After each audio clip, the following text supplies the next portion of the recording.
Hi guys, आशा करते हैं आप सभी अच्छे होंगे। आज हम लोग जो है UP triple S C PET का जो है प्रीवियस ईयर का जो है पेपर है और फुल पेपर पूरे पेपर का जो है हम लोग जो है एनालिसिस करेंगे। इसमें जो है 100 प्रश्न जो है पूरे टोटल पूछे जाते हैं। इन 100 प्रश्न को करने के लिए हम लोग को जो है 2 घंटे दिया जाता है, यानी कि 120 मिनट में 100 प्रश्न जो है करने होते हैं। और पूरे प्रश्न को जो है हम लोग जो है ये जो है पेपर है 2021 का जो है पेपर है, जो कि 24 अगस्त के फर्स्ट शिफ्ट में ये पूछा गया पेपर है। और इस पूरे पेपर को जो है हम लोग जो है एनालिसिस करेंगे, सारे क्वेश्चन को एक बाय एक करके हम लोग जो है सॉल्व करेंगे, हल करेंगे।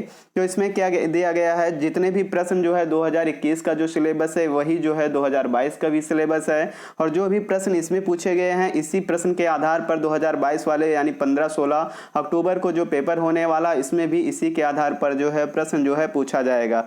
तो हम लोग क्या है, ये जो है प्रश्न क्वेश्चन बुकलेट सीरीज जो है ये है और इसको जो है पूछा गया था, प्रीवियस ईयर पेपर है। इन्हीं प्रश्नों को जो है हम जो है हल करेंगे। जैसे कि पहला क्वेश्चन पूछा गया था 2021 में, भारत में शासन करने वाले दिए गए शासकों का काल अनुसार जो है सही क्रम हमें जो है लगाना है। शेरशाह सूरी, अकबर, अलाउद्दीन खिलजी, इल्तुतमिश। तो इन लोगों का क्या करना, हमें क्रम वाइज से बताना कि सबसे पहले शासन किसने किया था, तो इसका क्रम हम लोगों को लगाना है। तो सबसे पहले अगर शेरशाह की बात किया जाए, शेरशाह सूरी की बात किया जाए, तो शेरशाह सूरी और अकबर, अलाउद्दीन खिलजी, इल्तुतमिश। तो इसमें इल्तुतमिश का जो है, इल्तुतमिश का शासनकाल जो है ये 1211 से 1226 36 ईस्वी तक था। और अकबर का जो शासनकाल है ये जो है अलाउद्दीन खिलजी का 1296 से 1316 था। और अकबर का जो है, अकबर का 1542 से 1605 ईस्वी तक। और शेरशाह सूरी का 1486 से 1545 तक। तो अगर ये हम लोग कब लगा पाएंगे, जब हम लोग का इनका पता होगा कि कब से कब तक इन्होंने क्या है, कब तक इनका शासन था। तो इनके शासन के लिए हमें क्या है, सबसे पहले इनका जो है कब तक शासन किया था, ये हमें पूरा डेट जो है पता होनी चाहिए, वर्ष पता होना चाहिए। तो सबसे पहले 1211 से 1236 तक इल्तुतमिश ने शासन किया। तो सबसे पहले जो ऑप्शन, चारों ऑप्शन में चेक करेंगे तो फर्स्ट ऑप्शन ए वाले ऑप्शन में जो है 4 नंबर है, फर्स्ट 3 और फिर 2 नंबर है। तो जो 4 नंबर से स्टार्ट है उन्हीं दोनों को लेंगे। तो सी और डी जो है ये गलत ही हो जाएगा, क्योंकि सबसे पहले शासन जो है इल्तुतमिश ने स्टार्ट किया था। ऑप्शन बचे 2 हमको जो लगाना है। तो 2 ऑप्शन वाइज हम लोग क्या करेंगे, 4 और फर्स्ट और सेकंड बी में, ए और बी में देखेंगे। तो पहले जो है इल्तुतमिश का शासनकाल था, यानी 4 नंबर हो जाएगा। सेकंड नंबर पर अलाउद्दीन खिलजी 1296 से 1316 ईस्वी तक। तो फर्स्ट हो गया, फिर कामा लगाएंगे, 3 नंबर का हो जाएगा। इसके बाद में क्या है, किसका शासनकाल था, शेरशाह सूरी का था। शेरशाह सूरी जो है फर्स्ट नंबर पे हैं और उसके बाद में अकबर बचे हैं, तो ये 2 नंबर पे हो जाएंगे। तो जिस ऑप्शन में 4, 3, 1, 2, 4, 3, तो बी ऑप्शन इसका जो है राइट हो जाएगा। कौन सा ऑप्शन, बी ऑप्शन जो है इसका राइट हो जाएगा। तो इसी प्रकार से हम लोग जो है प्रश्नों को सॉल्व करेंगे। तो इससे जो हिस्ट्री से जो प्रश्न पूछा गया है, इसी से रिलेटेड और सारे प्रश्न जो है दूसरे टाइप का जो है पूछ सकता है। इसीलिए हम लोग क्या हिस्ट्री से पूरा मतलब जो है रिवीजन करते रहेंगे। अगला प्रश्न जो है, निम्न में से कौन से संत शिवाजी के समकालीन थे, यानी शिवाजी के समकालीन कौन से शासक थे। तो शिवाजी के समकालीन जो थे, तुकाराम थे, चैतन्य थे, नामदेव थे, शंकराचार्य थे। तो जो तुकाराम जी थे, तुकाराम जी जो थे वो शिवाजी के जो है समकालीन थे। तो इसका ऑप्शन क्या हो जाएगा, तुकाराम हो जाएगा। आगे देखेंगे, बंगाल के प्रथम गवर्नर जनरल कौन थे, Lord Clive, Lord Warren Hastings, Lord Lytton या लॉर्ड रिपन। जो लॉर्ड क्लाइव जो भी जनरल ही थे, लेकिन पहले गवर्नर जनरल पूछा है इसलिए लॉर्ड वारेन हेस्टिंग हो जाएगा। लॉर्ड वारेन हेस्टिंग जो थे बंगाल के प्रथम गवर्नर जनरल थे। चरक संहिता संबंधित है, किससे संबंधित है, राजनीति से, चिकित्सा से, वास्तुकला से, गणित से। तो चरक, अगर नाम पहले आ गया है चरक, तो चरक से हम लोग जानते हैं कि चरक जो है किसमें प्रयोग किया जाता है, तो चिकित्सा के क्षेत्र में जो है चरक का प्रयोग जो है किया जाता है। तो चरक संहिता जो है चिकित्सा से रिलेटेड है, इसलिए ऑप्शन क्या हो जाएगा, चिकित्सा जो है हमारा वी ऑप्शन इसका सही हो जाएगा, चिकित्सा हो जाएगा। अगले प्रश्न पे चलेंगे, 5वें प्रश्न पे चलेंगे। निम्न में से कौन सा जोड़ा सही नहीं, इसमें हमें बताना है कि इसमें कौन सा जो जोड़ा है यानी पेयर है वो सही नहीं है। तो वीसी जो है 261 कलिंग युद्ध है, एडी 78 तक संवत जो है की शुरुआत है AD 622 मुस्लिम लीग की शुरुआत है, या AD 1706 जो औरंगजेब की मृत्यु है। तो इसमें हमें क्या देखना है कि इसमें कौन सा है जो इस जो है सही नहीं है। तो इसमें जो हमें देखना है तो कौन सा है, ये जो है औरंगजेब की मृत्यु जो है सही नहीं है। यानी औरंगजेब की मृत्यु जो है कब हुई थी, BC जो है कलिंग युद्ध जो 261 में हुआ था। AD 78 तक संवत की शुरुआत हुई थी। AD 622 मुस्लिम लीग की जो है युग की शुरुआत हुई थी। लेकिन जो है औरंगजेब की जो मृत्यु है वो इन्होंने जो है 49 वर्षों तक शासन किया था, और इनकी मृत्यु है 3 मार्च 1707 में हुई थी। कब हुई थी, 3 मार्च 1707 में जो है औरंगजेब की मृत्यु हुई थी। तो इसमें क्या है, अगर हिस्ट्री है तो इसमें हमें सन तो जरूर ही याद रखना है, क्योंकि सन से 2 क्वेश्चन फंसे, पहला क्वेश्चन फंसा है और एक 5वां क्वेश्चन जो है, 2 क्वेश्चन हमको सन से रिलेटेड मिले हैं। यानी कि अगर औरंगजेब की मृत्यु यहाँ पे 1709 है, लेकिन हुई कब थी, 1707 में। तो कहाँ पे हुई थी, तो इनकी अहमदनगर के पास में जो है, अहमदनगर में जो है इनकी मृत्यु हुई थी। तो ऑप्शन क्या है, डी इसका जो है करेक्ट हो जाएगा।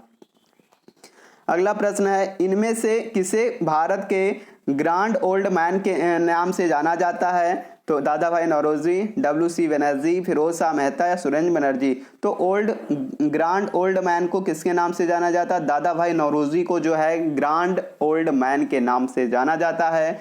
तो ये ऑप्शन ये हो जाएगा, फर्स्ट ऑप्शन।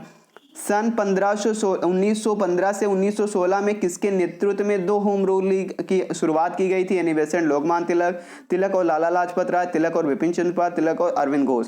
तो 1915-1916 में जो है किसके नेतृत्व में 2 होम रूल बनाए गए थे, तो एनी बेसेंट के और लोकमान तिलक, एनी बेसेंट और लोकमान तिलक के जो है नेतृत्व में 2 होम रूल की स्थापना की गई थी। तो और कब की गई थी, 1915-1916 में। तो इसका ऑप्शन ये हो जाएगा, ए ऑप्शन जो इसका करेक्ट हो जाएगा, एनी बेसेंट और लोकमान तिलक हैं।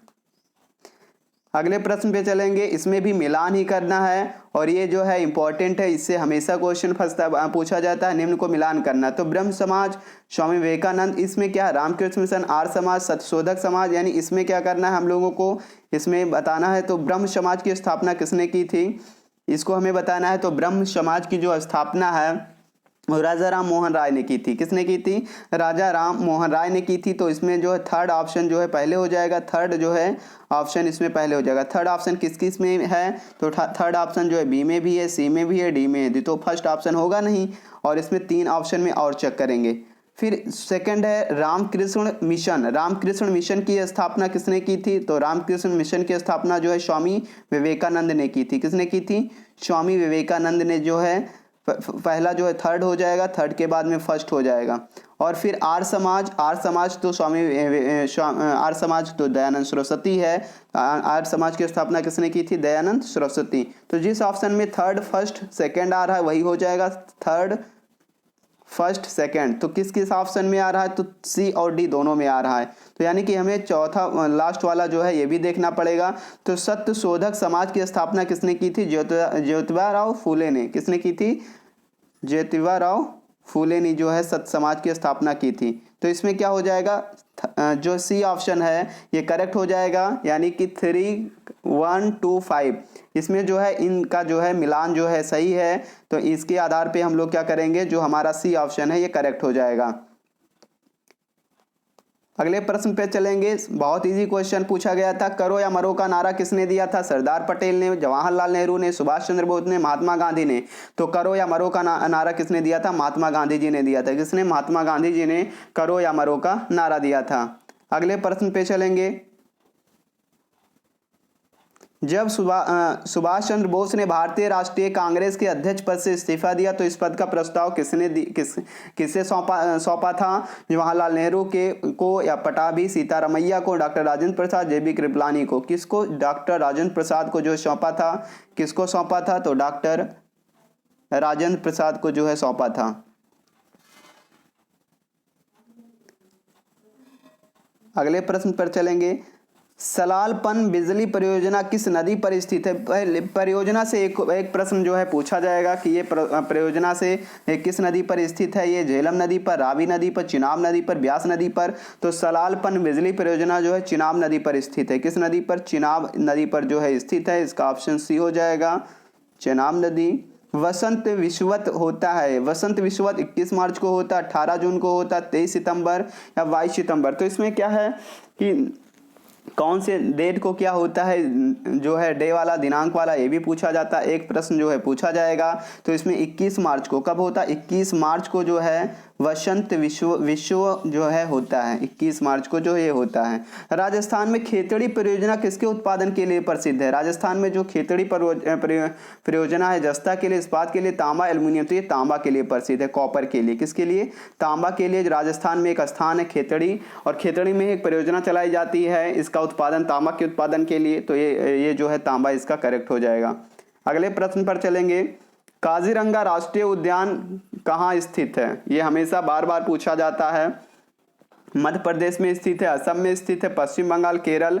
तो काजीरंगा नेशनल पार्क जो है, राष्ट्रीय उद्यान जो है, ये नेशनल पार्क असम राज्य में स्थित है। कहाँ? असम में स्थित है। और काजीरंगा से एक प्रश्न और पूछ सकता है, एक प्रश्न और क्या पूछ सकता है कि एक सींग वाला गैंडा किस राष्ट्रीय उद्यान में या किस नेशनल पार्क में पाया जाता है? तो ये काजीरंगा राष्ट्रीय उद्यान में पाया जाता है। किस राष्ट्रीय उद्यान में? काजीरंगा राष्ट्रीय उद्यान में जो है एक सींग वाला गैंडा जो है पाया जाता है। निम्नलिखित में से कौन सी हिमालयी नदी तंत्र की नदियां हैं? ये पूछा जाएगा। कावेरी की हैं, गंगा की हैं, ब्रह्मपुत्र की हैं, गोदावरी की हैं। तो इससे क्या करना है, कौन कौन सी जो नदी है, जो हिमालयी नदी तंत्र की नदियां हैं, हिमालय से जो है निकलती हैं। तो इसमें जो है दो नदियां हैं, एक है गंगा और एक है ब्रह्मपुत्र। कौन कौन सी नदी है? एक है गंगा और एक है ब्रह्मपुत्र। ये जो दो नदियां हैं वो जो है हिमालयी नदी की जो है तंत्र की नदी हैं। तो इसमें जो है सेकंड और थर्ड वी ऑप्शन इसका करेक्ट हो जाएगा। गंगा और ब्रह्मपुत्र जो नदी है हिमालयी नदी की तंत्र हैं, तो इसका सेकंड ऑप्शन हो जाएगा। अगले प्रश्न पर चलेंगे। बैंक दर का अर्थ है, बैंक दर का अर्थ है, बैंक रेट का अर्थ क्या होता है? शाहूकारों द्वारा ली जाने वाली ब्याज दर, अनुसूचित बैंकों द्वारा ली जाने वाली ब्याज दर, बैंकिंग संस्थाओं के लाभ के दर की, देश के केंद्रीय बैंक द्वारा ली जाने वाली आधिकारिक ब्याज दर। तो इसका ऑप्शन डी हो जाएगा कि देश के केंद्रीय बैंक द्वारा ली जाने वाली आधिकारिक ब्याज दर जो है, इसका ऑप्शन करेक्ट हो जाएगा, सही हो जाएगा। अगले प्रश्न पर चलेंगे। यदि आरबीआई नगद कोषानुपात को घटा दे तो शाख सर्जन पर क्या असर पड़ेगा? इकोनॉमिक्स जो अर्थव्यवस्था से जो है 5 प्रश्न पूछा जाता है, और अब 2022 में भी 5 ही प्रश्न पूछा जाएगा। इसलिए इस प्रकार के प्रश्नों से जो है हम लोग जो है पढ़ कर जाएंगे। यदि आरबीआई नगद कोषानुपात को घटा दे तो शाख सर्जन पर क्या प्रभाव पड़ेगा? कोई असर नहीं पड़ेगा, घट जाएगी, बढ़ जाएगी, इनमें से कोई नहीं। जब आरबीआई जो है अगर नगद कोषानुपात को घटा देगी तो उसका जो है शाख सर्जन पर असर क्या पड़ेगा? बढ़ जाएगी। क्या हो जाएगी? इसका कोषानुपात जो है क्या होगा? बढ़ जाएगी। इसका ऑप्शन सी हो जाएगा, करेक्ट हो जाएगा। इनमें से किस प्रकार की अर्थव्यवस्था में संसाधनों पर निजी अधिकार होते हैं और आर्थिक गतिविधियों का मुख्य उद्देश्य लाभ अर्जित करना होता है? पूंजीवादी है, समाजवादी है, मिश्रित है या फिर वैश्विक है? तो इसमें जो है किस प्रकार की जो है अर्थव्यवस्था में संसाधनों पर निजी अधिकार होते हैं और एक जो है आर्थिक गतिविधियों का मुख्य उद्देश्य लाभ अर्जित करता है? तो पूंजीवादी। इसमें क्या हो जाएगा? जो पूंजीवादी है ये अर्थव्यवस्था में संसाधनों पर निजी अधिकार होते हैं और आर्थिक गतिविधियों का मुख्य उद्देश्य जो है लाभ अर्जित करना होता है। तो पूंजीवादी इसका करेक्ट हो जाएगा, सही हो जाएगा। 100 रुपए का नोट किसके 100 रुपए के नोट पे जो किसके हस्ताक्षर सिग्नेचर होते हैं? आरबीआई के गवर्नर के होते हैं, भारत के राष्ट्रपति के होते हैं, वित्त मंत्री के होते हैं या वित्त सचिव के होते हैं? तो इसमें जो है 100 रुपए के नोट में जो है आरबीआई गवर्नर के सिग्नेचर होते हैं। कहने का मतलब रुपए में जो भी है केवल 1 रुपए का सिक्का अगर छोड़ दिया जाए, 1 रुपए का सिक्का अगर छोड़ दिया जाए तो बाकी सभी रुपयों पर क्या होता है? आरबीआई के गवर्नर का सिग्नेचर होता है। लेकिन अब ये प्रश्न पूछा गया था 2021 में, 2022 में ये भी पूछ सकता है कि 1 रुपए के नोट पे किसका मतलब सिग्नेचर हस्ताक्षर होता है? तो 1 रुपए के नोट पे जो है वित्त सचिव यानी जो है वित्त के जो है सचिव, सेक्रेटरी जो होते हैं, सचिव होते हैं, इनका जो है हस्ताक्षर होता है। तो ये पूछ सकता है 1 रुपए पर। तो अगर 1 रुपए को छोड़कर बाकी सारे चाहे जितने रुपए की बात करेगा, नोट की बात करेगा, तो उसमें आरबीआई के गवर्नर का जो है सिग्नेचर होता है। लेकिन 1 रुपए की बात करेगा तो इसमें वित्त सचिव के जो है इस पे हस्ताक्षर होता है। तो इसको ध्यान रखना है कि ये भी 1 रुपया वाला जो है पूछ सकता है। अगले प्रश्न पर चलेंगे। फेमा का पूर्ण रूप क्या है, यानी फेमा का फुल फॉर्म क्या है, इसमें पूछा गया था। फेमा FEMA का फुल फॉर्म क्या है? Foreign exchange media agency, foreign exchange management act, finance and export management association, foreign export market agency. तो इसमें क्या हो जाएगा? फॉरेन एक्सचेंज मैनेजमेंट एक्ट जो है इसका करेक्ट हो जाएगा। फॉरेन एक्सचेंज मैनेजमेंट एक्ट जो है इसका फुल फॉर्म है। भारत के संविधान में जन स्वास्थ्य एवं स्वच्छता किसमें जो है शामिल है? इसमें किसमें शामिल है? राज्य सूची में है या फिर समवर्ती सूची में है या संघ सूची में है या इनमें से कोई नहीं? तो भारत के संविधान जो है इससे भी जो है 5 क्वेश्चन पूछा जाता है। तो सिविक्स से जन स्वास्थ्य एवं स्वच्छता किसमें शामिल है? राज्य सूची में, समवर्ती सूची में। तो ये राज्य सूची में शामिल थे। किसमें? राज्य सूची में जो इसको शामिल किया गया है। और किस अनुसूची में है? तो ये 7वीं अनुसूची में है। किस?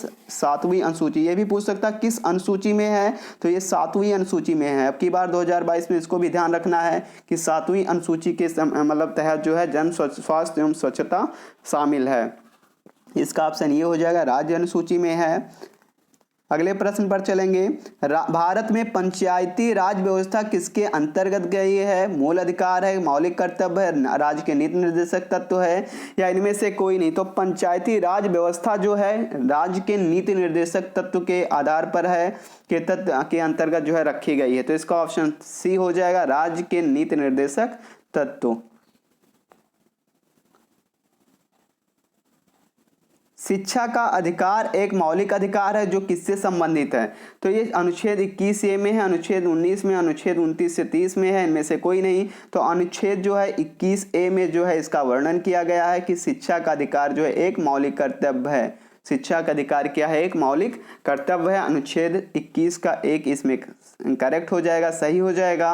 निम्न में से किसने संविधान सभा में उद्देश्य प्रस्ताव रखा है? जवाहरलाल नेहरू ने रखा था, महात्मा गांधी ने, VR अम्बेडकर ने, VR राव ने। इसको जो है बहुत अच्छे से पढ़ के जाना है क्योंकि मैक्सिमम लोग इसमें VR अम्बेडकर लगाएंगे, लेकिन इसमें प्रस्ताव जवाहरलाल, सबसे पहले प्रस्ताव जवाहरलाल नेहरू ने ही रखा था। तो इसका ऑप्शन क्या हो जाएगा? जवाहरलाल नेहरू करेक्ट हो जाएगा। इसमें जो है थोड़ा ध्यान से लगाना है क्योंकि इसमें मैक्सिमम लोगों ने क्या है BR अम्बेडकर लगाए होंगे, लेकिन सबसे पहले संविधान सभा में उद्देश्य प्रस्ताव रखा था जवाहरलाल नेहरू जी ने। भारतीय संविधान के किस अनुच्छेद में अल्पसंख्यकों के हित निहित है? अनुच्छेद 21 में, अनुच्छेद 24 में, अनुच्छेद 29 में, इनमें से कोई नहीं। तो इसको ध्यान से पढ़ के जाना है। अनुच्छेद से जो है 2 क्वेश्चन, कम से कम 2 क्वेश्चन पूछे जाएंगे। तो भारतीय संविधान के किस अनुच्छेद में अल्पसंख्यकों के हित निहित हैं? तो अनुच्छेद 29 में है। किस में है? अनुच्छेद 29 में जो है इसको निहित किया गया है। अल्पसंख्यकों के बारे में जो है अनुच्छेद 29 जो है निहित है। ठोस चालक में धारा प्रवाह वाहक होते हैं जो है जनरल साइंस से जो कितने प्रश्न पूछे जाते हैं? तो जनरल साइंस से कुल मिलाकर 5 प्रश्न जो है जनरल साइंस से पूछा जाता है। तो पहला क्वेश्चन है, ठोस चालक में धारा वाहक होते हैं, प्रोटॉन होते हैं, न्यूट्रॉन होते हैं, मुक्त इलेक्ट्रॉन, इनमें से कोई नहीं? तो जो फ्री इलेक्ट्रॉन होते हैं, मुक्त इलेक्ट्रॉन होते हैं, यही जो है ठोस चालक में धारा के वाहक होते हैं। तो इसको क्या कहेंगे? मुक्त इलेक्ट्रॉन जो होते हैं। इसका ऑप्शन हो जाएगा मुक्त इलेक्ट्रॉन। अगले प्रश्न पर चलेंगे। 27 नंबर प्रश्न क्या पूछा गया था? प्रकाश वर्ष किसके मापन की इकाई है? 1 वर्ष में मापी गई रॉकेट की गति, 1 वर्ष में निर्वात में ध्वनि की चाल, 1 वर्ष में निर्वात में प्रकाश के द्वारा चली गई दूरी या हवाई जहाज की गति। तो इसमें जो है प्रकाश वर्ष किसका मापक है? दूरी का मात्रक होता है। तो ये है 1 वर्ष में निर्वात में प्रकाश द्वारा चली गई कुल दूरी, यानी कि ऑप्शन नंबर सी इसका करेक्ट हो जाएगा। ब्लीचिंग पाउडर का रासायनिक नाम क्या होता है? ये पूछा गया था। Calcium sulphate, calcium oxychloride, sodium bicarbonate, sodium chloride. तो इस पर जो है एक वीडियो हम बना देंगे जो कि इससे जो है पूछा जाता है कंपाउंड से। तो इसमें कंपाउंड से पूछा गया था ब्लीचिंग पाउडर का केमिकल नेम क्या है? तो ये क्या होता है? CaOCl2 यानी कैल्शियम ऑक्सीक्लोराइड जो है इसका फार्मूला होता है। CaOCl2 जो है ब्लीचिंग पाउडर का जो है फार्मूला होता है। तो ऑप्शन नंबर बी इसका करेक्ट हो जाएगा। 18 कैरेट सोने में खरे सोने की प्रतिशत है, ये पूछा गया था कि जो है 18 कैरेट जो गोल्ड होता है, 18 कैरेट का जो सोना होता है, इसमें सोने की मात्रा कितनी होती है? 60% होती है, 75%, 80%, 100%। तो इसमें जो है सोने की मात्रा होती है 75% होती है। कितने परसेंट? 75% जो 18 कैरेट सोने में जो है सोने की प्रतिशत होती है। बी ऑप्शन जो इसका करेक्ट हो जाएगा। संतरे में बहुतायत में पाया जाता है, संतरा खट्टा होता है, संतरा खट्टे जितने भी चीज होते हैं, फल होते हैं, उसमें विटामिन सी पाया जाता है। तो इसमें vitamin C, vitamin A, vitamin B, इनमें से क्या पाया जाता है? बहुत इजी क्वेश्चन आया था, संतरे में जो है विटामिन सी पाया जाता है। मैथ का एक प्रश्न आ गया, क्वेश्चन आ गया है कि इसको स्क्वायर रूट में x मान लेंगे, 196 है इक्वल टू 72/56। तो हम क्या करेंगे, 196 का जो है स्क्वायर रूट निकाल लेंगे। तो 196 का स्क्वायर 14 होता है और ये 72/56। हम क्या करेंगे, 14 से 56 को कैंसिल कर देंगे। 14 को 56 से अगर कैंसिल करेंगे, 4 जा और 4 को क्या कर देंगे, 18 से डिवाइड कर देंगे, यानी 18 4 जा 72। अब बचेगा क्या हमारा, स्क्वायर रूट में जो है बचा है square root x equal to 18 बचा है। तो अगर x स्क्वायर इसका कर देंगे तो ये 18 हो जाएगा, 18 का स्क्वायर हो जाएगा। और 18 का स्क्वायर क्या होता है, 3 to 4, यानी x की वैल्यू हो जाएगी 3 to 4, यानी x वाला हमारा जो हो जाएगा आंसर करेक्ट हो जाएगा। अगले प्रश्न पर चलेंगे। इसमें बताया गया है 885 का, यानी 885 का होल क्यूब बन जाएगा और प्लस 115 का होल क्यूब बन जाएगा। और इसमें जो है 885 का होल स्क्वायर और प्लस 115 का whole square minus A B, यानी 885 इंटू 115। तो इसका एक फार्मूला होता है, A cube plus B cube का फार्मूला होता है, A cube plus B cube का फार्मूला होता है A plus B A square minus A B plus B square. तो इसमें जो है ये वाला फार्मूला हम इसी पे अप्लाई कर देंगे। और जहाँ पे ये रखा गया ए प्लस 885 का होल क्यूब और 115 का होल क्यूब, तो इसी वाले पे रख देंगे जब, तो ये वाला जो है ऑप्शन है इससे कैंसिल हो जाएगा, बचेगा हमारा a प्लस बी। और a प्लस बी को अगर हम लोग सॉल्व करेंगे तो a प्लस बी जो हमारा बचा है कटने के बाद में, तो 885 और प्लस 115, जब इन दोनों को जोड़ देंगे तो इसकी वैल्यू जो आएगी 1000 होगी। कितनी? इसको जोड़ेंगे तो 1000। डी ऑप्शन जो है इसका करेक्ट हो जाएगा। बहुत ईजी था ये, केवल फार्मूले पे रखना था, a cube plus B cube का फार्मूला होता है, इसी पे हमें पुट करना था। Square root 5 minus square root 3 upon root 5, इसको तो हमें करनी कॉन्जुगेट जो है मल्टीप्लाई करना है। माइनस रूट 3 है और root 3 plus root 5 plus root 3 करना है, तो इसका conjugate multiply root 5 minus root 3, और ये हो जाएगा रूट 5 और प्लस क्या हो जाएगा, माइनस रूट 3। तो नीचे जो बन जाएगा ए स्क्वायर माइनस बी स्क्वायर, और इसका होल स्क्वायर कर देंगे। तो होल स्क्वायर करेंगे, रूट 5 का स्क्वायर ए स्क्वायर प्लस बी स्क्वायर और माइनस हो जाएगा 5 3 जा 15, और ये हो जाएगा 5 माइनस 3। तो ये 5 स्क्वायर रूट से स्क्वायर से स्क्वायर रूट कैंसिल हो जाएगा। 8 माइनस 2 रूट 15 अपॉन 2, तो 2 इसमें कॉमन ले लेंगे तो 4 माइनस रूट 15 और 2 अपॉन 2, 2 से 2 कैंसिल हो जाएगा। तो इसका ऑप्शन 4 माइनस रूट 15 जो है इसका करेक्ट, बी ऑप्शन जो है करेक्ट हो जाएगा। टीवी सेट का मूल्य जो 30% घटाने पर बिक्री दर 20% बढ़ जाती है, दुकानदार की आय जो है इसमें कितनी होगी? यानी हमें दुकानदार की आय बतानी है, तो 30% घट जाती है यानी 70 रहती है, और 120% बढ़ जाती है यानी 120 हो जाती है।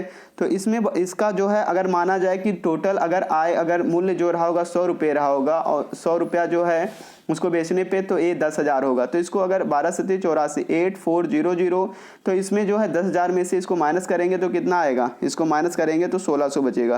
तो 1600 का हम लोग क्या करेंगे, 10,000 इंटू 100 कर देंगे, 2 जीरो से 2 जीरो कट जाएगा। ये 16% की जो कमी आएगी, कितने परसेंट की, 16% की जो है कमी आएगी, यानी घटेगी। तो 16% इसका जो है करेक्ट आंसर हो जाएगा। अगले प्रश्न पर चलेंगे। 4 खिलाड़ियों का औसत उम्र 18.5 वर्ष है। अगर कोच की उम्र भी इसमें शामिल की जाए तो उम्र जो है 20 वर्ष बढ़ जाती है। अगर कोच की उम्र इसमें शामिल कर दिया जाए तो इसका जो है 20 वर्ष जो है और बढ़ जाती है। तो इसमें जो हम लोग क्या क्या करेंगे, नया जैसे अगर नया औसत अगर निकालेंगे इसका नया औसत तो 18.5 था और इसमें 20% बढ़ा देंगे तो ये कोच का हो जाएगा 22.2 जो है कोच का हो जाएगा। तो कोच का अगर निकालेंगे तो इसमें 5 अगर 4 खिलाड़ी थे कोच को मिला लेंगे तो 5 तो ये 22.2 है और माइनस अगर कर देंगे तो 4 का कितना है 18.5। अब इनको सॉल्व कर लेंगे इसको और इन दोनों को माइनस कर देंगे तो आ जाएगा 37 वर्ष। कितने वर्ष 37 वर्ष जो हमारा एज आएगा वो हो जाएगा कोच का एज जो है कोच जो है 37 वर्ष के थे। ऑप्शन नंबर इसका जो डी है ये करेक्ट हो जाएगा, डी ऑप्शन जो है इसका करेक्ट हो जाएगा। अगले प्रश्न पर चलेंगे। एकल हिंदी के जो है क्वेश्चन आ गया, हिंदी का है एकल का विलोम है। एकल का मतलब एक और बहुल्य है, पर्याप्त है, उपयुक्त है, अकेला। तो इसमें तो पर्याप्त भी नहीं होगा, उपयुक्त भी नहीं होगा, अकेला भी, तो बहुल्य। बहुत इजी क्वेश्चन था। एकल का विलोम क्या होता है बहुल्य होता है। एक ऑप्शन ए ऑप्शन करेक्ट हो जाएगा। दर्प का पर्यायवाची शब्द कौन सा? तिरस्कार, अहंकार, व्यवस्था या फिर व्यथा या फिर स्वाभिमान। तो दर्प का मतलब होता है अहंकार। क्या होता है? अहंकार जो होता है, इसीलिए इसका अहंकार जो है करेक्ट हो जाएगा। मन को हरने वाला वाक्य नीचे दिए गए विकल्प में से मनोहर। मन को हरने वाला क्या होता है? मनोहर होता है। ऑप्शन नंबर बी जो इसका सही हो जाएगा। गागर में सागर भरना मुहावरे का अर्थ है दोहे की रचना करना, थोड़े में बहुत करना या बहुत बोलना, कम बोलना। तो थोड़े में बहुत कहना, यानी गागर में सागर भरना का मतलब होता है थोड़े में ही बहुत कुछ कह देना, ये गागर में सागर भरने का अर्थ होता है। शुद्ध वर्तनी का चयन करना है महत्वाकांक्षा। इसमें एक भी प्रश्न ऐसा भी आता है कि हमें देखना होता है कि इसमें कौन सा 4 ऑप्शन में कौन सा जो है शुद्ध है, ऐसा कोई किसकी मात्रा सब सही है। महत्वाकांक्षा तो ऑप्शन सी जो है महत्वाकांक्षा जो है एकदम जो है राइट है। ऑप्शन नंबर सी इसका करेक्ट हो जाएगा, सही हो जाएगा। इंग्लिश से जो है 5 क्वेश्चन जो है पूछे जाते हैं। एक जो है पैसेज दिया रहेगा, read the passage carefully and answer the corresponding question, और इसी के आधार पर हमको जो है प्रश्न दिया रहेगा। इसमें नेहरू जी के ऊपर जो है 2021 में पूछा गया था। Nehru was a many side personality, he enjoyed reading and writing books as the much enjoyed the lighting political and the social evil are the resistant any. हम लोग क्या करेंगे, पहले इसको पढ़ लेंगे, उसके बाद जो क्वेश्चन होगा उसको लिख देंगे। In him the scientist and the humanist were held in the perfect balance while he kept looking at social problems from a scientific standpoint. He never forget that we should nourish the total man. As a scientist, he refused to believe in a benevolent power interested in the man affairs, but as a self-proclaimed non-believer, he loved affirming his faith in his life and beauty of nature. Children he abhorred. Unlike Wordsworth, he did not see them training clouds of glory from their recent sojourn in heaven. He saw them as blooms of promise and renewal, the only hope for mankind. तो ये जो है एक हमारा क्या था, इसी से जो है प्रश्न पूछा जाएगा। एक हमारा पैसेज था, इसी पैसेज से जो है प्रश्नों को जो है पूछा जाएगा। और 41 क्वेश्चन जो दिया गया है, ये मैन सैडली पर्सनालिटी मीन्स, ये मैन सैडली पर्सनालिटी मीन्स क्या हो जाएगा, देखो ये मैन सैडली पर्सनालिटी मीनिंग, इसका मीनिंग क्या होगा ये पूछा गया है। तो ऑप्शन पे चलेंगे। ऑप्शन पे में क्या दिया गया है, कंप्लीट पर्सनालिटी, ये सेक्रेटिव पर्सनालिटी, ये person having varied interest, capable person. तो इसमें ये person having a varied interest, जिसमें सभी को जो है बहुत ज़्यादा इंटरेस्ट हो, वेरिड इंटरेस्ट हो, उसी को मैन सैडली पर्सनालिटी कहा जाएगा। ना कि उसके पर्सनालिटी से रिलेटेड हो, उससे जो है कितने लोग जो है इंटरेस्टेड हैं, यानी कितने लोग जो उससे चाहते हैं। तो इसका सी ऑप्शन जो है करेक्ट हो जाएगा। Pandit Nehru enjoyed reading and writing books, fighting and political swines, evils, resisting economy, are doing all these and more. तो इसमें doing all these and more, much more, या नेहरू enjoy किसको करते थे, all these and सभी को। Which of the following, यानी reading में भी, पॉलिटिकल में भी, सोशल में भी, सब में जो है इंटरेस्ट रखते थे।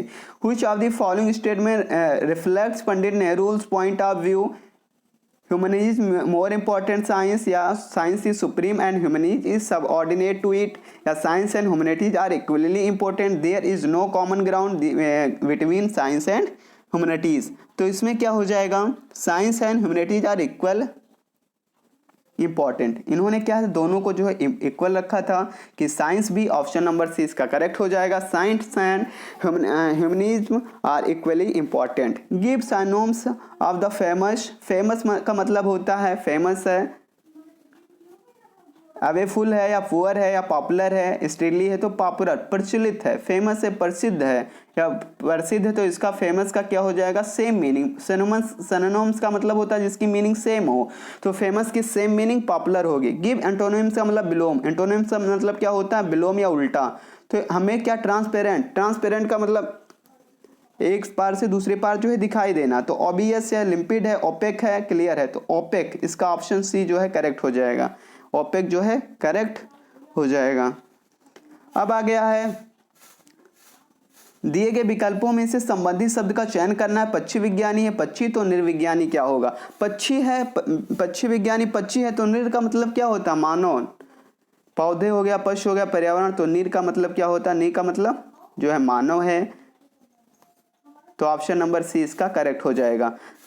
आगे देखेंगे 47 नंबर का प्रश्न क्या दिया है, उस शब्द का चयन कीजिए जो समूह के बाकी शब्दों से मेल नहीं खाता। दही है, मक्खन है, तेल है, पनीर। तो देखो दही है, मक्खन है, पनीर है, ये तीनों जो है दूध से ही बनने वाले हैं। एक तेल ऐसा मिला है जो कि अलग है, सबसे अलग है, तो तेल का ऑप्शन इसमें जो समूह से मेल नहीं खाता। इस प्रकार से भी एक प्रश्न पूछा जाता है, तो सी जो है इसका करेक्ट हो जाएगा। ये रीजनिंग के क्वेश्चन है, 5 क्वेश्चन जो है रीजनिंग से पूछा जाता है।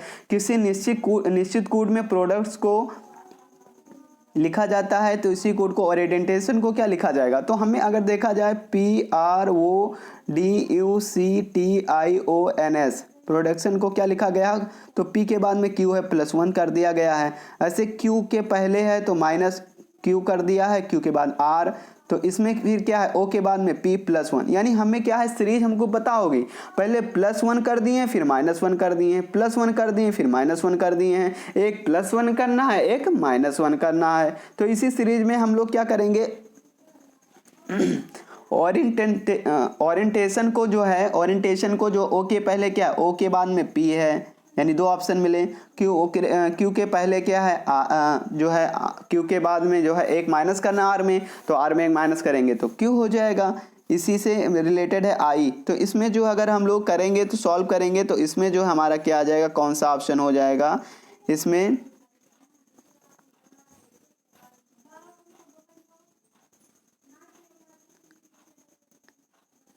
फर्स्ट ऑप्शन जो इसका करेक्ट हो जाएगा। ठीक है, +1 -1 करेंगे तो इसका जो पहला ऑप्शन है ये जो है करेक्ट हो जाएगा। रीजनिंग का अगला प्रश्न है, रीता की ओर इशारा करते हुए निखिल ने कहा, यानी रीता की, निखिल ने क्या कहा, निखिल ने कहा है रीता की ओर इशारा करते हुए, किसको कहा है, रीता को, कि जो मैं उनकी जो है, मैं उनकी माँ के पुत्र का इकलौता पुत्र हूँ। तो रीता निखिल से किस पर, मैं जो है इनके, रीता के माँ के जो है इकलौते पुत्र का पुत्र हूँ, तो रीता जो है निखिल की क्या लगेगी, बुआ लगेगी, क्या लगेगी, बुआ लगेगी, यानी उनके पापा की जो है बहन है, इसलिए उसकी जो है बुआ लगेगी। तो इसी प्रकार से जो है प्रश्न को जो है पूछा जाता है। 49 का है, रीजनिंग का एक प्रश्न और है, यदि किसी वर्ष 25 अगस्त को गुरुवार है तो उसी महीने में सोमवार की संख्या कितनी, यानी उसी महीने में दिखाना है, तो बहुत ईजी है ये। सोमवार अगर 25 अगस्त को जो है अगर गुरुवार है तो सोमवार कब पड़ेगा, सोमवार, गुरुवार, शुक्रवार, शनिवार, रविवार या फिर सोमवार, तो 4 दिन करेंगे, 29 करेंगे, तो 29 में एक सोमवार तो 29 को पड़ेगा, और 29 के बाद में 7 और माइनस करेंगे तो 22 को, एक सोमवार 22 को पड़ेगा, और 22 में से 7 माइनस करेंगे तो एक सोमवार जो है अगर 22 में से 7 करेंगे तो 15 को पड़ेगा, और 15 में से अगर 7 करेंगे तो 15 में से 7 करेंगे 8 को पड़ेगा, 8 में से 7 करेंगे तो 1 को पड़ेगा। यानी अगर देखा जाए तो कितनी बार जो है सोमवार कितने पड़ेंगे, तो एक यहाँ पड़ा, 2 3 4 5, यानी सोमवार कितने पड़ेंगे, 5। तो ये बहुत ईजी क्वेश्चन था, ऐसे ही प्रश्न जो है पूछा जाता है। ये था कैलेंडर से एक प्रश्न पूछा गया था, तो कैलेंडर से भी ऐसे ही प्रश्न पूछा जाता है। 51 नंबर का प्रश्न है, निम्न में से किस शहर में लाइट हाउस परियोजना का क्रियान्वयन किया गया था, अगरतला में। एक करंट अफेयर का क्वेश्चन था। अगरतला में था, रांची में था, चेन्नई में था, पटना में था। तो उस समय जो है 2021 में जो है प्रधानमंत्री नरेंद्र मोदी जी ने जो है 6 शहरों में जो है इसकी शुरुआत की थी। कितने शहरों में? 6। 1 जनवरी को है, 1 जनवरी 2021 में जो इसकी शुरुआत की थी प्रधानमंत्री नरेंद्र मोदी जी ने 6 शहरों में। किस किस शहर में किया था? राजकोट में किया था उस समय, लखनऊ में किया था, इंदौर में, रांची में, और फिर चेन्नई में और अगरतला में। चेन्नई और अगरतला में, इन 6 जगहों पर इसकी जो है लाइट हाउस की परियोजना की शुरुआत प्रधानमंत्री नरेंद्र मोदी ने किया था। तो अगरतला में भी किया था, रांची में भी किया था, चेन्नई में, लेकिन पटना में नहीं किया था। कहाँ पे नहीं किया था? पटना में। तो इसका ऑप्शन जो है पटना जो है करेक्ट हो जाएगा। कौन सी भारतीय दूरसंचार कंपनी विश्व की 5वीं सबसे मजबूत ब्रांड बनी है? यानी रिलायंस जियो है, भारतीय एयरटेल है, आइडिया है, वोडाफोन, ये भी बहुत इजी क्वेश्चन था, रिलायंस जियो था। रिलायंस जियो जो थी दूरसंचार कंपनी जो है विश्व की 5वीं सबसे मजबूत ब्रांड बनी थी, रिलायंस जियो। बोल्ड वंबो ओडिश इज ऑन लैंड्स इन ड्रॉट्स परियोजना हाल ही में भारत के किस राज्य में इसकी शुरुआत की गई थी? उस समय करंट अफेयर का क्वेश्चन उस समय के भी था। राजस्थान में किया गया, हरियाणा में, बिहार में, मध्य प्रदेश में। तो इसकी शुरुआत जो है राजस्थान में की गई थी। कहाँ पे? राजस्थान में जो है इसकी शुरुआत की गई थी। संयुक्त राष्ट्र की कोवैक्स योजना के अंतर्गत कोविड-19 की मुफ्त वैक्सीन पाने वाला पहला देश कौन सा था? नाइजीरिया था, सूडान था, अफ्रीका था, घाना था। कौन सा देश था? घाना जो देश था ये मुफ्त वैक्सीन पाने वाला जो है पहला, विश्व का पहला देश था। अगले प्रश्न पर चलेंगे। 55 नंबर का प्रश्न पूछा गया था, अंतरिक्ष में जाने वाली भारतीय मूल की दूसरी अमेरिकी महिला अंतरिक्ष यात्री कौन थी? श्रीश्रा बंदला थी, श्रेया बादला थी, रिति कारिधाल थी, कल्पना चावला। एक करंट अफेयर का क्वेश्चन है। उस समय जो श्रीश्रा बांदला थी जो कि अंतरिक्ष में जाने वाली भारतीय मूल की दूसरी अमेरिकी महिला अंतरिक्षी जो थी यात्री थी। उस पहलवान का नाम क्या है जिस पर हाल ही में डोपिंग के लिए 2 साल का प्रतिबंध लगाया गया है? योगेश्वर दत्त हैं, सुमित मलिक हैं, रविंदर सिंह है, पवन कुमार। तो उस समय सुमित मलिक के ऊपर जो है 2 वर्ष का जो है प्रतिबंध लगाया गया था, यानी एक जो है प्रतिबंध लगा दिया था। किसके लिए? तो डोपिंग के मामले में जो है, यानी नशे वाली जो है दवा वगैरह सेवन करते थे या इसी से के लिए जो है उन पर लगाया गया था। और 2022 में जो पूछ सकता है किसके ऊपर लगाया गया था, तो इसमें जो है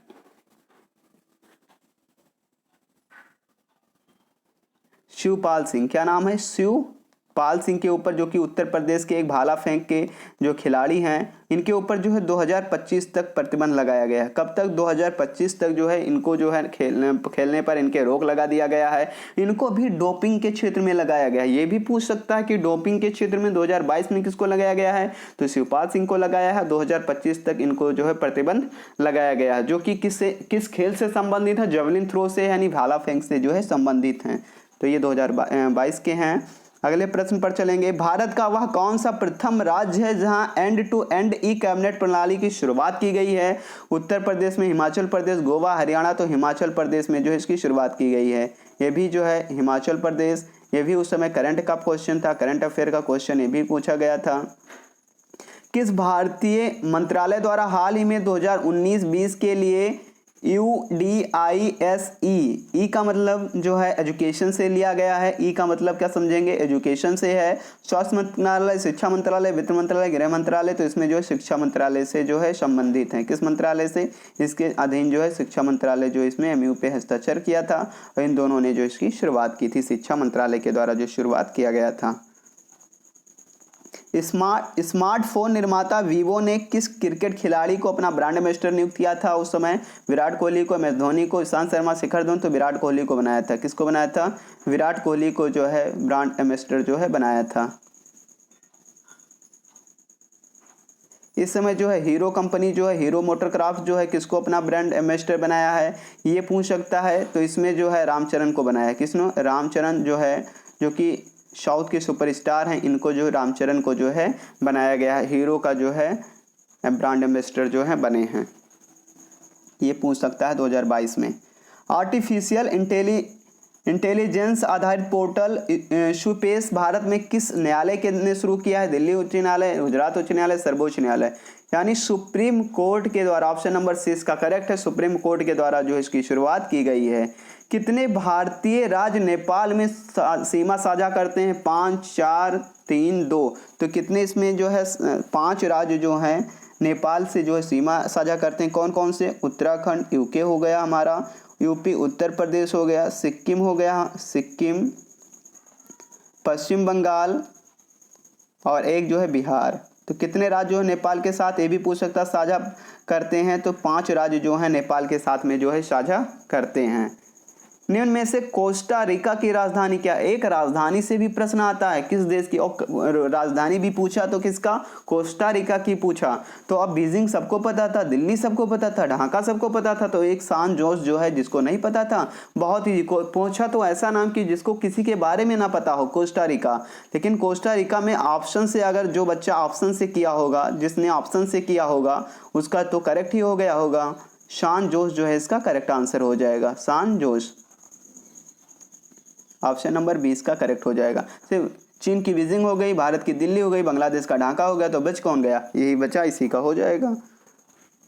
अगले प्रश्न पर चलेंगे। केंद्र शासित प्रदेश लक्षद्वीप की आधिकारिक भाषा निम्न में से क्या है? तमिल है, मलयालम है, ग्रैंड अंडमानी है, सिंहला है। तो केंद्र शासित लक्षद्वीप की जो है आधिकारिक भाषा मलयालम है। कौन सी भाषा है?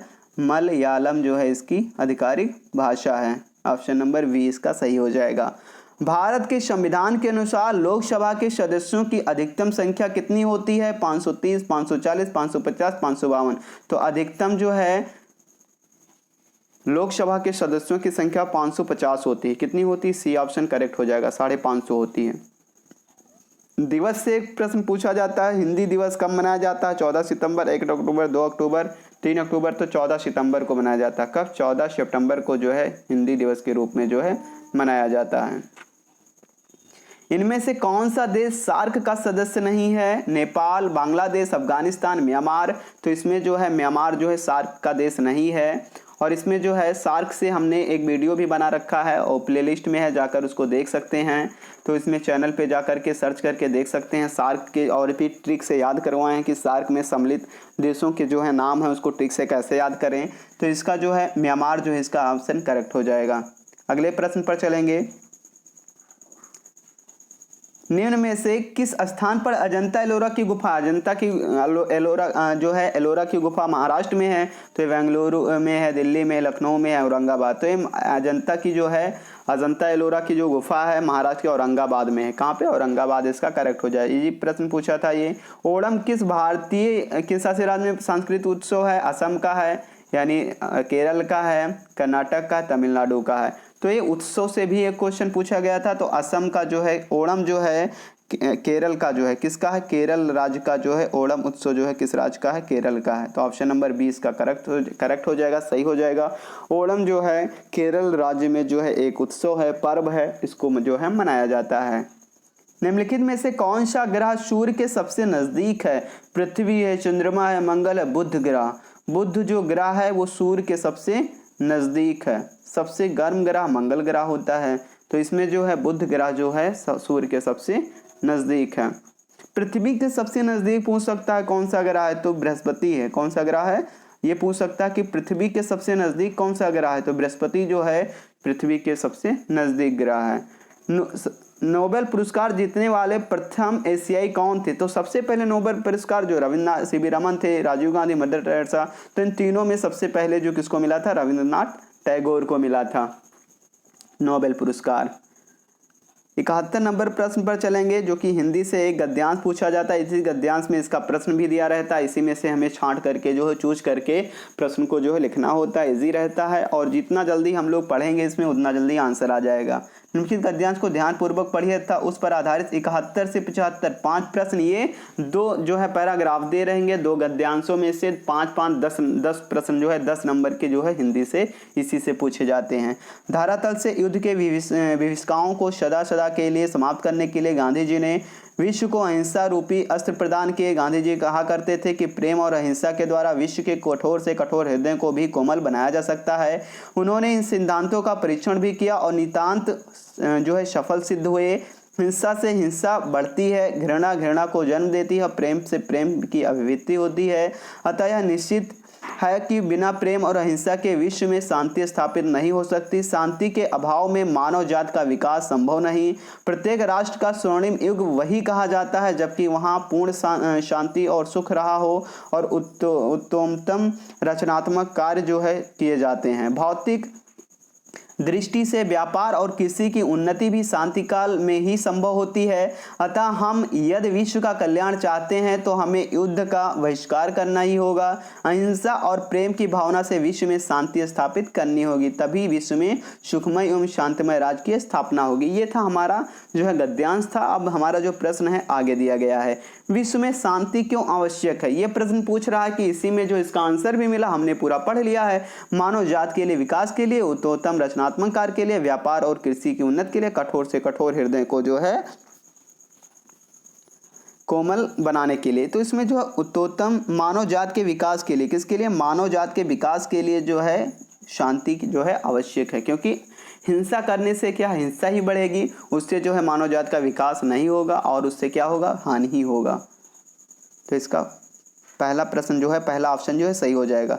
72 जो है, विश्व शांति की स्थापना किसके लिए आवश्यक है। हिंसा और प्रेम, अहिंसा और प्रेम के लिए। किसके लिए, अहिंसा और प्रेम के लिए जो है विश्व शांति की स्थापना आवश्यक। क्योंकि अहिंसा और प्रेम यानी अगर हम लोग लड़ाई झगड़े नहीं करेंगे, अहिंसा करेंगे, प्रेम करेंगे तो इससे शांति ही, विश्व की शांति ही जो है स्थापित होगी। कठोर से कठोर हृदय को भी कोमल बनाया जा सकता है, किसके द्वारा, सत्य पालन द्वारा, मौन द्वारा, भय द्वारा, अहिंसा द्वारा। अगर लड़ाई झगड़ा नहीं करेंगे, प्रेम से रहेंगे तो कठोर से कठोर हृदय वालों को भी हम लोग जो है अच्छे से कोमल बना सकते हैं। किसी भी राष्ट्र के स्वर्णिम युग के प्रमुख तत्व कौन से, धन, वैभव, धन, सम्मान, अध्याय और उपासना, शांति, सुख और रचनात्मक कार्य जो हैं किसी भी राष्ट्र के स्वर्णिम युग के प्रमुख तत्व हैं। नितांत का शब्द का उपयुक्त क्या है। नितांत का मतलब क्या होता है, भली भांत, बिल्कुल, विधिवत, निम्न। तो बिल्कुल होता है। नितांत का मतलब जो है बिल्कुल होता है। अगले प्रश्न पर चलेंगे। दूसरा एक पैराग्राफ दिया गया है, एक गद्यांश दिया गया है, इसको पढ़ेंगे। विज्ञान आज के मानव जीवन का अविभाज्य एवं घनिष्ठ अंग बन गया है। मानव जीवन का कोई भी क्षेत्र विज्ञान के अभूतपूर्व आविष्कारों को अछूता नहीं रहा। इसी से आधुनिक युग विज्ञान का युग कहलाता है। आज विज्ञान ने पुरुष और नारी, साहित्यकार और राजनीतिज्ञ, उद्योगपति और कृषक, पूंजीपति और श्रमिक, चिकित्सक और सैनिक, अभियंता और शिक्षक और धर्मज्ञ और तत्वज्ञ सभी को और सभी क्षेत्रों में किसी न किसी रूप में अपने अप्रतिम हृदय से अनुग्रहित किया है। आज समूचा परिवेश विज्ञानमय हो गया है। विज्ञान के चरण गृहिणी के रसोई घर से लेकर बड़ी बड़ी लकीरों वाले भवनों और अटिंग्याओं में ही दृष्टिगत नहीं होते, प्रत्युत वे स्थल और जल की सीमाओं को लांघकर अंतरिक्ष में भी गतिशील हैं। वस्तुतः विज्ञान अद्यत मानव की सबसे बड़ी शक्ति बन गया है। इसके बल से मनुष्य प्रकृति और प्राणी जगत का शिरोमणि बन सका है। विज्ञान के अनुग्रह से वह सभी प्रकार की सुविधाओं और संबंधों के स्वामित्व प्राप्त कर चुका है। अब वह ऋतुओं के प्रकोप से भयाक्रांत और त्रस्त नहीं है। विद्युत ने उसे अलौकिक किया है, उष्णता और शीतलता दी है, बटन दबाकर किसी भी कार्य को संपन्न करने की ताकत भी दी है। मनोरंजन के विविध साधन उसे सुलभ हैं। यातायात एवं संचार के माध्यमों से विकास के समय और स्थान की दूरियां बहुत कम हो गई हैं और समूचा विश्व एक परिवार सा लगने लगा है। कृषि और उद्योग के क्षेत्र में उत्पादन की तीव्र वृद्धि के कारण और दुनिया पहले से अधिक धन धान से संपन्न है। शिक्षा और चिकित्सा के क्षेत्र में विज्ञान की देन अभिनंदनीय है। विज्ञान के सहयोग से मनुष्य धरती और समुद्र के अनेक रहस्य हस्तमलक करके अब अंतरिक्ष लोक में प्रवेश कर चुका है। सर्वोपरि विज्ञान ने मनुष्य को बौद्धिक विकास प्रदान किया है और वैज्ञानिक चिंतन पद्धति जो है दी है। वैज्ञानिक चिंतन पद्धति से मनुष्य अंधविश्वासों और रूढ़ परंपराओं से मुक्त होकर स्वास्थ्य एवं संतुलित ढंग से सोच विचार जो है करता है और यथार्थ एवं समयक जीवन ही जी सकता है। इससे मनुष्य के मन को युगों के अंधविश्वासों, भ्रमपूर्ण और दकिया सुविचारों, भय और अज्ञानता से मुक्ति मिली है। विज्ञान की यह देन स्तुत्य है। मानव को चाहिए कि वह विज्ञान की समग्र देन को रचनात्मक कार्य में सुनियोजित करे।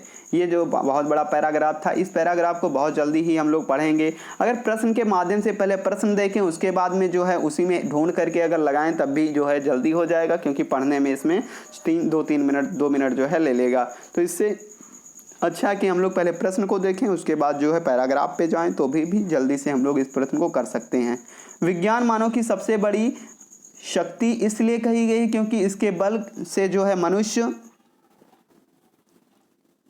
विद्युत शक्ति का स्वामी है, प्रकृति प्राणी जगत का सिरमौर है, सभी भौतिक सुविधाओं से संपन्न अंतरिक्ष एवं क्षेत्र में। तो इसमें क्या प्रकृति और प्राणी जगत का सिरमौर जो है क्या है, विज्ञान ही है।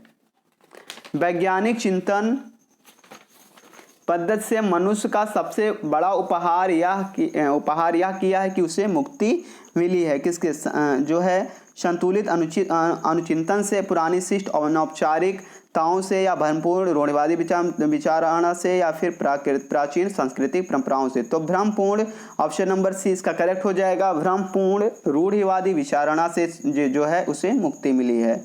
विश्व के परिवारवत लगने का प्रमुख कारण है यातायात संचार के साधनों का विकास करना, विज्ञान की गतिशील शक्तियाँ, विज्ञान के जीवन से घनिष्ठता, या विश्व बंधुत्व की भावना का विकास करना। तो इससे क्या है, यातायात एवं संचार साधनों का विकास करना विश्व के परिवारवाद लगने का प्रमुख कारण है। हस्तमलक शब्द से क्या अभिप्रेत है, यानी हस्तमलक का अर्थ क्या है, यानी अस्पष्ट परंतु सायाम बोधगम, पास में रखे आंवले की तरह, हाथी के लिए आंवले की तरह, या अस्पष्ट और अनायास बोधगम। अस्पष्ट और अनायास बोधगम जो है हस्तमलक का जो है अर्थ है, अभिप्रेत है। वैज्ञानिक चिंतन पद बंध से आशय है परंपरागत चिंतन, भावात्मक चिंतन, वैज्ञानिकों द्वारा किया गया चिंतन, स्वस्थ एवं संतुलित चिंतन, यानी स्वस्थ एवं संतुलित चिंतन जो है वैज्ञानिक चिंतन का जो है एक आशय है। अगले प्रश्न पर चलेंगे। अब जो है 20 प्रश्न जो हैं बचे हैं, 80 हो गए। तो 20 प्रश्न जो है हमारा जो किससे आता है, 20 प्रश्न जो है ग्राफ से आता है। किससे आता है, ग्राफ से जो है, जो मैथ के प्रश्न हैं 20 प्रश्न जो है चार्ट और ग्राफ से आते हैं। और इन 20 प्रश्न को जो है बहुत ज़्यादा टफ नहीं आते हैं, 2-4 क्वेश्चन 2-20 में जो है अगर अच्छे से लगाओगे तो 18 प्रश्न जो है बहुत जल्दी ही कर सकते हो, कोई दिक्कत नहीं है। लेकिन ग्राफ पे भी हम लोगों को ध्यान देना है, क्योंकि अगर ग्राफ हम लोग नहीं, इस वाले प्रश्न को अगर हम लोग चार्ट वाले प्रश्न नहीं लगाएंगे तो इसमें प्रॉब्लम हो जाएगी 80+, क्योंकि हमें जो है 80+ स्कोर इसमें करना होता है। पेट में जो है 80+ स्कोर करने के लिए हमें जो है ग्राफ पर भी विशेष ध्यान देना होगा। 80 क्वेश्चन में अगर 100 क्वेश्चन में 20 क्वेश्चन जो हमारा ग्राफ का आता है, तो हमें क्या ग्राफ पे भी ध्यान देना है, एक एक क्वेश्चन को बाकायदा समझना है। और अभी जो है हम ग्राफ पे जो है एक अच्छा वीडियो बनाएंगे, एक नहीं कई वीडियो जो अभी बनाएंगे। और जो है ग्राफ मैथ में जो है ग्राफ से और मैथ के यानी सारे क्वेश्चनों का हम लोग अच्छे से रिविज़न करेंगे, चाहे मैथ हो, चाहे रीजनिंग हो, चाहे इंग्लिश हो, चाहे हिंदी हो, सभी का हम लोग जो अभी जो बच्चे हैं 7 या 8 डेज जो बच्चे हैं इसमें अच्छे से हम लोग जो है रिवीजन इसका करेंगे। जैसे इसमें ग्राफ दिया गया है,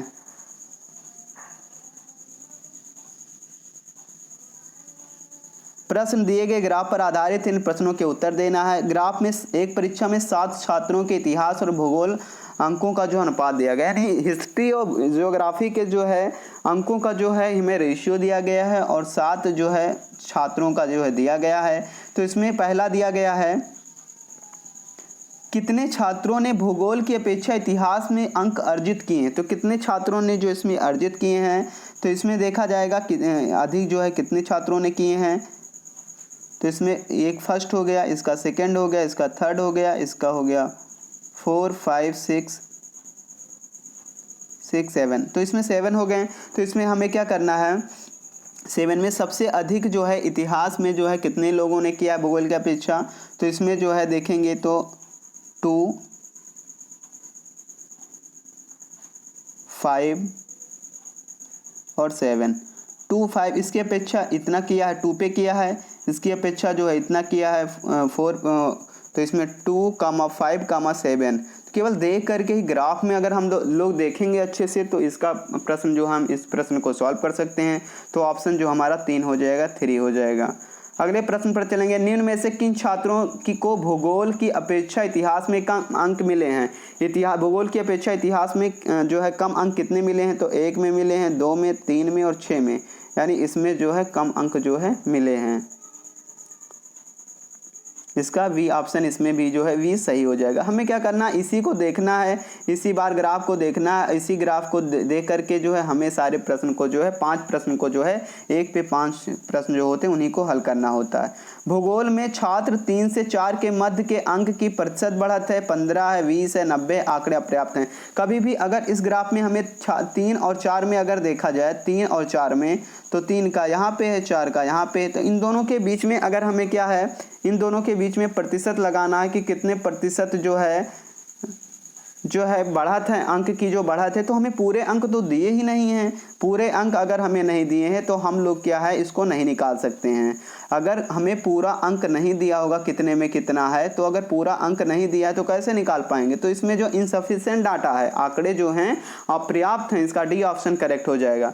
इतिहास भूगोल के अधिकतम अनुपात और न्यूनतम अनुपात का अंतर है। अधिकतम अनुपात कितना है, अधिकतम अनुपात 1.55 है, और माइनस कितना करना 0.35 को, यानी न्यूनतम इतना है और अधिकतम कितना, अधिकतम 1.55 है, तो 1.55 में से जो है 0.35 माइनस कर देंगे, तो 1.55 और 0.35 माइनस कर देंगे तो 1.22।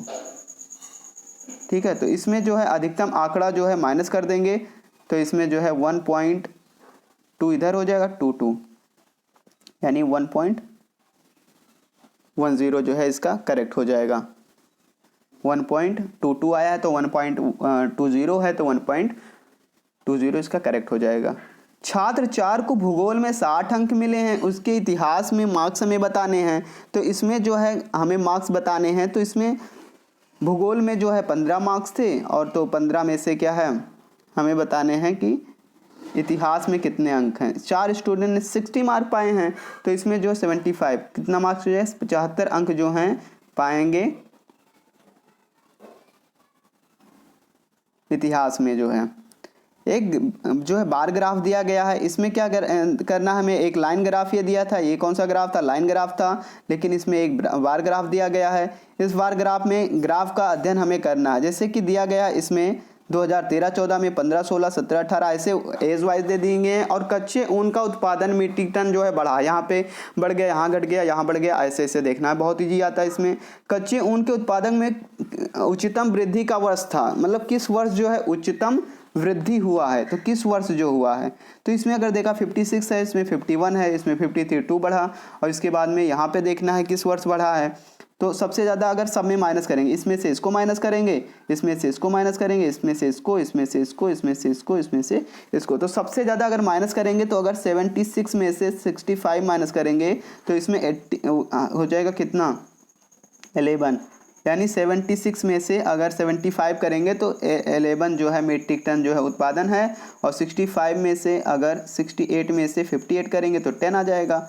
तो ऐसे माइनस करेंगे तो सबसे ज़्यादा जो है 2016-17 में सबसे ज़्यादा बढ़ोतरी किस में हुआ, 16-17 में। 16-17 में कैसे हुआ, यहाँ पे 65 था और यहाँ पे कितना हो गया 76, तो किस वर्ष सबसे ज़्यादा हुआ, 2016-17 में सबसे ज़्यादा बढ़ोतरी हुआ है। तो ऑप्शन 2016-17 इसका करेक्ट हो जाएगा, 2016-17 सी ऑप्शन जो है इसका करेक्ट हो जाएगा। अगले प्रश्न पर चलेंगे। इसी के पहले 4 वर्षों के उत्पादन की तुलना में अगले जो 4 वर्षों का उत्पादन बढ़ गया, कितने प्रतिशत जो है बढ़ गया। तो इसको जो है पहले 4 निकालेंगे, तो पहले 4 को ऐड करेंगे। कौन कौन से 4 को, पहले 4 को हम लोग जोड़ेंगे, 56, 51, 53, 64, 65। तो इसका अगर हम लोग जोड़ेंगे 56, 51, 56, 51 ऐसे ऐड कर लेंगे, 53, 65 जल्दी से ऐड करेंगे, तो ऐड करेंगे तो इसका कितना आ जाएगा 225 आ जाएगा। और इन चारों को ऐड करेंगे, तो इन चारों को ऐड करेंगे 275 आएगा, इन दोनों को माइनस करेंगे 50 आ जाएगा। तो 50/225 इंटू 100 कर देंगे। तो इसको जब अगर हम लोग सॉल्व करेंगे, तो इसको सॉल्व करने पर 22.25 आएगा, 22.25 आएगा। तो इसका 22.22 इसका आंसर हो जाएगा, 22.22। ऐसे ही हम लोग को प्रश्न लगाना है इसमें। 8 वर्षों के दौरान औसत उत्पादन था, सबसे ज़्यादा औसत उत्पादन 8 वर्षों में सबको जोड़ना है, तो 225 और कितना है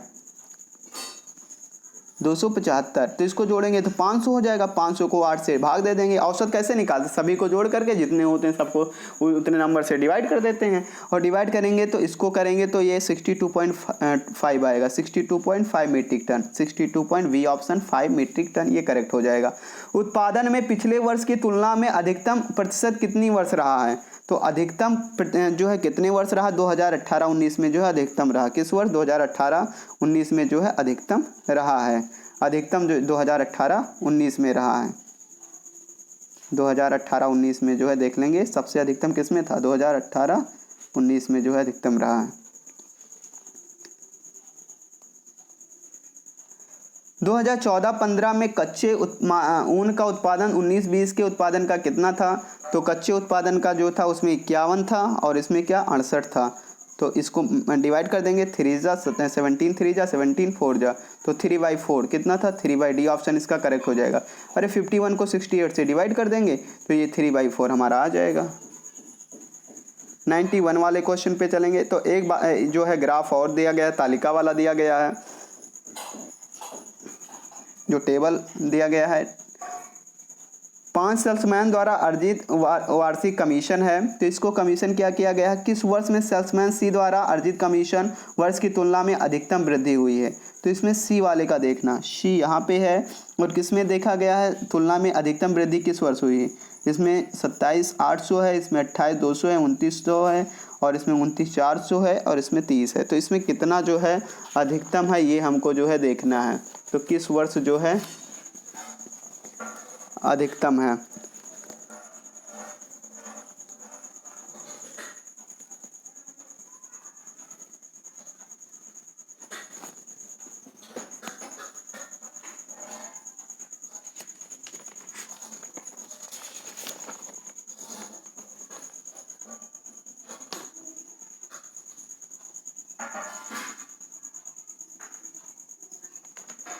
तो सेल्समैन सी का द्वारा 26,200, तो इसमें से तीनों को, जैसे इसमें से इसको माइनस करेंगे, इसको माइनस करेंगे, इसको माइनस करेंगे, तो सबको जब माइनस करेंगे तो हमें पता हो जाएगा कि किसमें जो है सबसे तेज जो है बढ़ा है। तो इसमें अगर देखें 300 बढ़ा है, इसमें जो है 600 है, इसमें जो है 27,800, और इसमें 200 400 बढ़ा है, इसमें 26।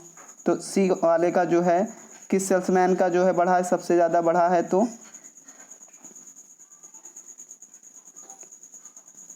किस ईयर बढ़ा है। 2016 में इतना था,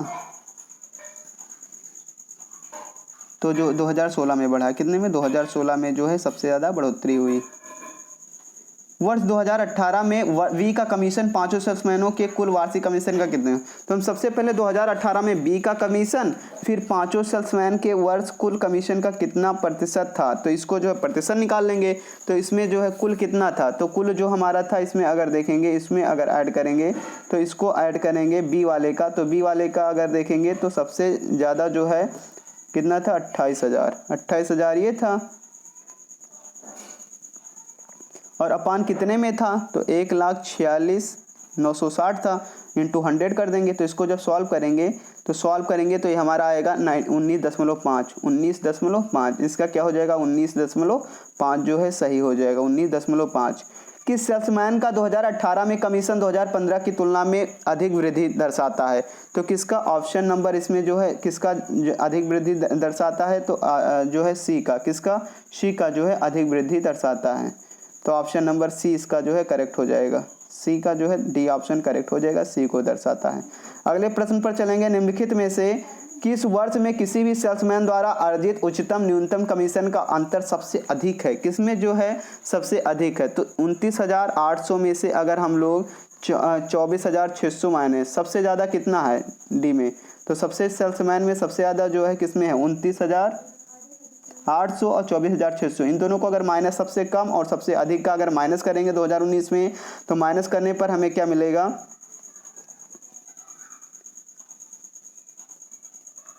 2019 में जो है सबसे ज़्यादा मिलेगा। कब मिलेगा, 2019 में।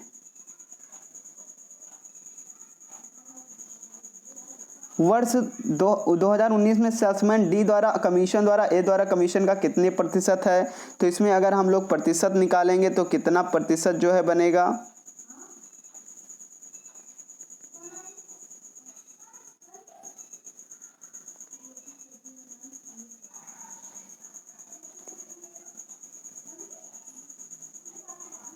इसमें जो है 21% जो है बनेगा। एक तालिका फिर दिया गया है 96 से 100 क्वेश्चन करना है, यानी 95 तक ये था। अब था 4 महीनों में 4 शेयर ब्रोकर में खुले खातों की आंकड़ा दिया गया है, मई, जून, जुलाई, अगस्त। इस समय इस टाइप से जो है 20 प्रश्न जो है पूछे जाएंगे। 4 जो है 4 टेबल से जो है पाई चार्ट से या टेबल से 4 ही पूछे जाएंगे। एंजल का था इतना दिया गया 3 महीनों में। शेर खान का है, जरेथा का है, ट्रेड बुल का है। उसमें मई, जून, जुलाई, अगस्त, सितंबर मंथ दिए गए हैं। अभी इसका कहीं रेशियो पूछेगा, कहीं औसत पूछेगा, कहीं पे शेर खान का पूछेगा किस महीने में, यही सब जो है पूछता है। निम्नलिखित में से किस महीने में खुले खातों की संख्या औसतम सबसे अधिक है? तो किस खाते में सबसे अधिक है? तो इसमें देख लेंगे सबसे ज़्यादा नंबर किस में है। अगर यहाँ देखिए 55, 45, 40 या फिर 65, 70, तो सबसे ज़्यादा सितंबर में। किस में है? सितंबर में सबसे। जिसमें ज़्यादा नंबर रहेंगे समझ लो उतने ज़्यादा। एक ट्रिक इसको भी समझ लेंगे कि जिसमें ज़्यादा नंबर, जिसमें बढ़ा चढ़ा के नंबर रहेंगे, इससे कंपैरिजन करेंगे, इसमें ज़्यादा, इससे ज़्यादा, इससे ज़्यादा। सबसे ज़्यादा सितंबर में हमें लगा, तो सितंबर में लगा, तो सितंबर में इसका जो है तब भी सही हो जाएगा। इससे भी अगर टाइम कम बचे तब भी हम लोग जो है इसमें सही कर सकते हैं। फिर अगस्त में खुले खातों की संख्या जून में खुले खातों की संख्या से लगभग कितने प्रतिशत अधिक थी? तो कितने प्रतिशत जो है अधिक थी उसमें जो है खुले जो है संख्या के। तो अगर इसमें बात किया जाए तो जो है 180 खाते इसमें थे और 180 और 133 इसमें जो 133 थे, दोनों को माइनस करेंगे तो 47 बचेगा। 47 133 इंटू 100 कर देंगे, तो इसको सॉल्व करेंगे तो इसमें बचेगा 35.3। ऑप्शन नंबर बी इसका जो है करेक्ट हो जाएगा। कौन सा ऑप्शन? बी ऑप्शन करेक्ट हो जाएगा। मई से सितंबर एवं एंजल ने खुले खातों की संख्या से जेरेथा में खुले खातों का अनुपात कितना था? तो इन दोनों का जो अनुपात लगा देंगे। 208 इसका था और रेशियो 200 था, तो 104 ये हो जाएगा और 100 हो जाएगा। इसको और करेंगे 50 हो जाएगा, इसको 52 हो जाएगा, इसको काटेंगे 25 हो जाएगा, इसको 26 हो जाएगा। तो इसका जो है रेशियो जो है अगर बात किया जाए तो हमें क्या मिल जाएगा? किस महीने में जो है मई में, यानी सितंबर का और इसका जो है दोनों का अगर निकालेंगे तो इसमें 2.25 जो है निकलेगा। किस शेयर ब्रोकर में खातों की संख्या औसत मतलब ज़्यादा है? तो इसमें जो है किसकी ज़्यादा है? तो इसमें जो है ट्रेड बुल की ज़्यादा है। किसकी ज़्यादा है? ट्रेड बुल की जो है सबसे ज़्यादा है। ट्रेड बुल में खुले औसत की संख्या कितने जो है शेर खान के खुले औसत का कितना था? तो इसमें जो है इन दोनों का 57.82 था। ठीक है, तो इसमें 85 कर देंगे, 147 इंटू 100 कर देंगे, इसको सॉल्व कर लेंगे तो 57.82 था। तो इससे जो है इसमें जो है ग्राफ पाई चार्ट से जो है 20 प्रश्न जो है पूछा जाता है और 20 प्रश्न को जो है कम से कम हम लोग कोशिश करेंगे कि 18 कम से कम 18 प्लस करें। 18 क्वेश्चन कम से कम करेंगे तभी हम लोगों का जो है 80 प्लस स्कोर जो है पेट यूपी SSSC पेट में हम लोग कर पाएंगे। तो ये था जो है ये आज का जो सेशन था, ये ऊपर SSSC में जो है प्रश्न पूछा गया था 2021 में, हिस्सा था इसी का पूछा गया था। हम लोग आशा करेंगे कि आप लोगों को समझ में आएगा और पूरा वीडियो देखें, जिससे आप सभी को जो है इसी टाइप का जो है प्रश्न जो है 2022 में 15 और 16 अक्टूबर को पूछा जाएगा। आप लोग अपनी तैयारी अच्छे से करें और हम जो है अच्छे से अच्छे वीडियो जो है आपको लोगों को यूट्यूब के माध्यम से जो है भेजते रहेंगे। Thanks for watching. और अगर नए हैं तो वीडियो को शेयर करें, चैनल को सब्सक्राइब करें और लाइक करें। पसंद आए तो लाइक करें। Thanks for watching.